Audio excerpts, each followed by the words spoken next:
oldinlari shuncha ruchniy rabota-ya.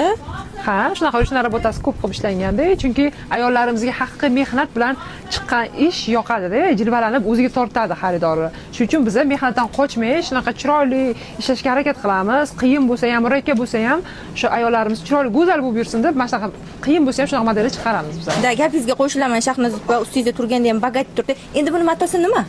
Kupra matosi ko'pchilik ayol qizlarimiz yoqtiradi bu matoni, chunki bu naturalniy ipak bo'ladi. Kupra hozir eng trendga chiqqan matolardan biri. Kiyganda badanga yoqimli, naturalniy bo'lgani uchun terlatib yormaydi. Keyin bu не сезонный material hisoblanadi. Masalan, uni bahordan to kech kuzgacha ham bemalol kiyishligi mumkin ayollarimiz. Bu modelimizning razmerlari ham universalroq, ya'ni 48 dan 58 razmergacha ham keladi. Pochkada shu 6 talik qilamizki, ko'p har xil razmerdagi ayollarimiz bemalol kiya olsin deb. Keyin yosh tanlanmaydi. Любой yoshda ham, masalan, yosh ayollarimiz ham yoki yosh ota onaxonlarimiz ham bemalol kiyishlari mumkin. Mana orqalarini ham qarang.